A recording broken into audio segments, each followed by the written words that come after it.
নমস্কাৰ মুহূৰ্তত দিব বিচাৰিছো বিগ পলিটিকেল আপডেট সৰকাৰ গঠন কৰি থকাৰ স্বপ্ন দেখি থাকোতে এবাৰ কংগ্ৰেছলৈ মহা বিপদ অহা পৰিলক্ষিত হৈছে কংগ্ৰেছ যুৱৰাজ ৰাহুল গান্ধীৰ বিৰুদ্ধে মানহানিৰ গোচৰ তৰিছে বিজেপিয়ে হঠাৎ কিয় ৰাহুল গান্ধীৰ বিৰুদ্ধে মানহানিৰ গোচৰ তৰিবলগীয়া হ'ল এই মুহূৰ্তত প্ৰতিটো খবৰ জনোৱাৰ চেষ্টা কৰিম বিগ ব্ৰেকিং নিউজ এই মুহূৰ্তত ৰাহুল গান্ধীৰ বিৰুদ্ধে বিজেপিৰ মানহানি গোচৰ এটা ডাঙৰ খবৰ এই মুহূৰ্তত জনোৱাৰ চেষ্টা কৰিছো সৰকাৰ গঠনৰ স্বপ্ন দেখি থাকোতে বিপদত পৰিছে ৰাহুল গান্ধী আজি আদালতত হাজিৰ হ'ব লাগিব কংগ্ৰেছ যুৱৰাজ ৰাহুল গান্ধী আৰু বিজেপিৰ বিৰুদ্ধে বিভ্ৰান্তিকৰ বিজ্ঞাপন প্ৰচাৰৰ অভিযোগ উত্থাপন হৈছিল ৰাহুল গান্ধীৰ বিৰুদ্ধে বিজেপিৰ 40% কমিছনৰ চৰকাৰ বুলি প্ৰচাৰ কৰিছিল ৰাহুলে আৰু সেই অভিযোগতে আজি আদালতত হাজিৰ হ'ব লাগিব 2023 চনত মানহানিৰ গোচৰ ৰুজু কৰিছিল ভাৰতীয় জনতা পাৰ্টিয়ে কৰ্ণাটক বিজেপিয়ে গোচৰ তৰিছিল ৰাহুলৰ বিৰুদ্ধে গুৰুত্বপূৰ্ণ খবৰ এই মুহূৰ্তত বিজেপি চৰকাৰৰ বিৰুদ্ধে কংগ্ৰেছে প্ৰকাশ কৰিছিল এক বিজ্ঞাপন আৰু সেই বিজ্ঞাপনৰ ভিত্তিতেই অভিযোগ উত্থাপন হৈছিল ৰাহুল গান্ধীৰ বিৰুদ্ধে আৰু ৰাহুল গান্ধীৰ বিৰুদ্ধে বিজেপিৰ মানহানি গোচৰ দেখিবলৈ পোৱা গৈছে আজি আদালতত হাজিৰ হ'ব লাগিব কংগ্ৰেছ যুৱৰাজ ৰাহুল গান্ধী গুৰুত্বপূৰ্ণ খবৰটো এই মুহূৰ্তত জনোৱাৰ চেষ্টা কৰিছো কংগ্ৰেছ যুৱৰাজ ৰাহুল গান্ধীৰ বিৰুদ্ধে বিভ্ৰান্তিকৰ বিজ্ঞাপন প্ৰচাৰ কৰাৰ গুৰুতৰ অভিযোগ আছে আৰু এই অভিযোগৰ ভিত্তিতেই আজি আদালতত হাজিৰ হ'ব লাগিব 40% কমিছনৰ চৰকাৰ বুলি কৈছিল ৰাহুল গান্ধীয়ে আৰু সেই অভিযোগৰ ভিত্তিত আজি ৰাহুল গান্ধী আদালতত হাজিৰ হ'ব লাগিব চৰকাৰ গঠনৰ স্বপ্ন দেখি থাকোতেই পুনৰ বিপদত পৰিছে ৰাহুল গান্ধী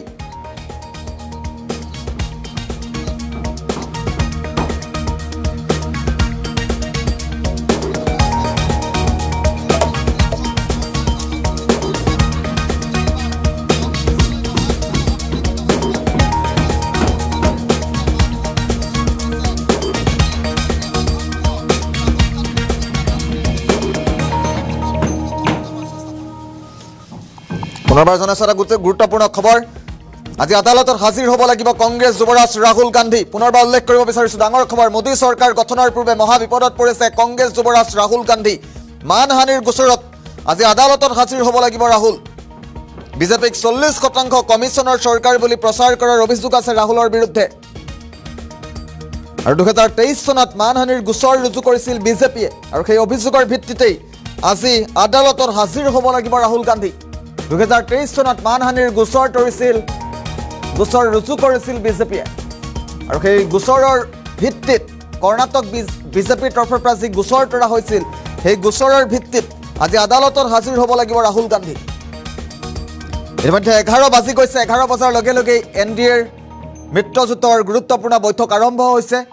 তাৰ বিপৰীতে ৰাহুল গান্ধী কিন্তু আদালতত হাজিৰ হ'বলগীয়া হৈছে কৰ্ণাটক বিজেপিয়ে ৰাহুল গান্ধীৰ বিৰুদ্ধে এক গোচৰ তৰিছিল বিজেপিক 40% কমিছনৰ চৰকাৰ বুলি মন্তব্য কৰিছিল ৰাহুল গান্ধী আৰু সেই অভিযোগৰ ভিত্তিতেই মানহানিৰ গোচৰ তৰিছিল ৰাহুলৰ বিৰুদ্ধে আৰু ৰাহুল গান্ধী আজি আদালতত হাজিৰ হৈছে আদালতত হাজিৰ হোৱাৰ দৃশ্যাংশ মুহূৰ্তত আমি পুনে দেখুৱাইছো বিজেপিক 40% কমিছনৰ চৰকাৰ বুলি প্ৰচাৰ কৰিছিল আৰু সেই প্ৰচাৰৰ অভিযোগৰ ভিত্তিত ৰাহুল গান্ধীক আজি আদালতত হাজিৰ হোৱাৰ নিৰ্দেশ প্ৰদান কৰা হৈছে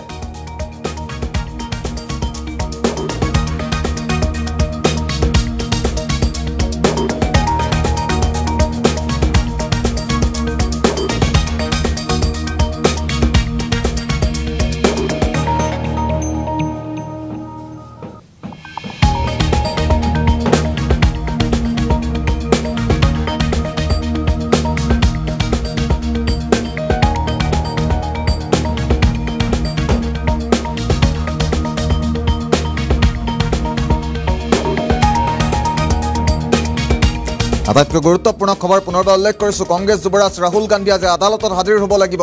বিজেপিৰ বিৰুদ্ধে বিভ্ৰান্তিকৰ বিজ্ঞাপন প্ৰচাৰৰ অভিযোগ আছে ৰাহুল গান্ধীৰ বিৰুদ্ধে আৰু কৰ্ণাটক বিজেপিৰ অভিযোগৰ ভিত্তিতে আজি ৰাহুল গান্ধী আদালতত হাজিৰ হ'ব লাগিব কৰ্ণাটক বিজেপিয়ে গোচৰ তৰিছিল 2000 আৰু ৰাহুল গান্ধীৰ বিৰুদ্ধে বিজেপিৰ মানহানি গোচৰ আছে আৰু সেই গোচৰৰ ভিত্তিতেই আজি আদালতত হাজিৰ হ'ব লাগিব যি সময়ত এনডিএৰ তৰফৰ পৰা এতিয়া 11 বাজি গৈছে 11 বছৰ লগে লগে গুৰুত্বপূৰ্ণ বৈঠকত মিলিত হৈছে ৰাজধানী চহৰ দিল্লীত চৰকাৰ গঠনৰ সপোন দেখি এনডিএৰ তৰফৰ পৰা এই গুৰুত্বপূৰ্ণ বৈঠক আয়োজন কৰা হৈছিল জেডিইউ টিডিপিৰ সৈতে আৰু সেই সময়তে একে সময়তে ৰাহুল গান্ধী কিন্তু আদালতত হাজিৰ হৈছে আদালতত হাজিৰ হোৱাৰ দৃশ্যাংশ মুহূৰ্তত আমি দেখুৱাইছোঁ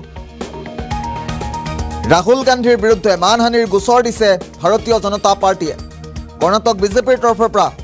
এই গুৰুতৰ অভিযোগ উত্থাপন কৰা হৈছে 40% কমিশনৰ চৰকাৰ বুলি কৈছিল ৰাহুল গান্ধী আৰু কৰ্ণাটক বিজেপিয়ে গোচৰ তৰিছিল ৰাহুল গান্ধীৰ বিৰুদ্ধে বিজেপি চৰকাৰৰ বিৰুদ্ধে কংগ্ৰেছে প্ৰকাশ কৰিছিল এক বিজ্ঞাপন পুনৰবাৰ উল্লেখ কৰিছোঁ ৰাহুল গান্ধীৰ বিৰুদ্ধে বিজেপিৰ মানহানি গোচৰ গুৰুত্বপূৰ্ণ খবৰটো মুহূৰ্তত জনাৰ চেষ্টা কৰিছোঁ ৰাহুল গান্ধীৰ বিৰুদ্ধে বিজেপিৰ মানহানি গোচৰ আজি আদালতত হাজিৰ হ'ব লাগিব ৰাহুল গান্ধী ইতিমধ্যে আদালতত হাজিৰ হৈছে ৰাহুল গান্ধী আৰু বিজেপিৰ বিৰুদ্ধে বিভ্ৰান্তিকৰ বিজ্ঞাপন প্ৰচাৰৰ অভিযোগ আছে ৰাহুল গান্ধীৰ বিৰুদ্ধে আৰু ৰাহুলৰ এই অভিযোগৰ ভিত্তিতে তেওঁ আজি আদালতত হাজিৰ হৈছে বিজেপিক 40% কমিশনৰ চৰকাৰ বুলি কৈছিল বিজেপি ৰাহুলে 2023 চনত মানহানিৰ গোচৰ ৰুজু কৰিছিল কৰ্ণাটক বিজেপি আৰু কৰ্ণাটক বিজেপিৰ অভিযোগৰ ভিত্তিত আজি আদালতত হাজিৰ হৈছে ৰাহুল গান্ধী দৃশ্যাংশটো মুহূৰ্তত পুনৰবাৰ দেখুৱাৰ চেষ্টা কৰিম আদালতত হাজিৰ হোৱাৰ সময়ৰ দৃশ্যাংশ মুহূৰ্তত আহি পৰিছে এই আদালতত হাজিৰ হৈছে কংগ্ৰেছ যুৱৰাজ ৰাহুল গান্ধী কটকটীয়া নিৰাপত্তা বেষ্টনীৰ মাজেৰে আদালতত হাজিৰ হোৱাৰ দৃশ্যাংশ মুহূৰ্তত আমি দেখুৱাইছোঁ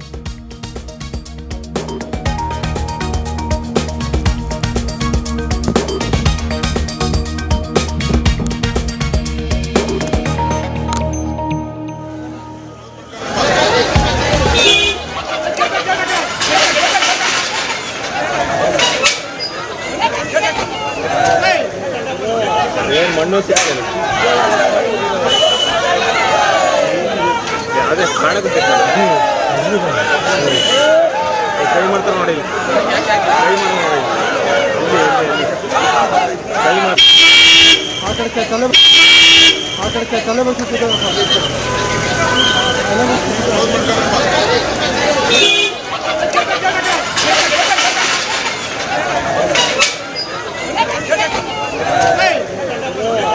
ಮಣ್ಣು ಸಿಕ್ಕಿದೆ ಅದೇ ಕಾಣಕ್ಕೆ ಕೈ ಮಾಡ್ತಾರೆ ನೋಡಿ ಕೈ ಮಾಡಿ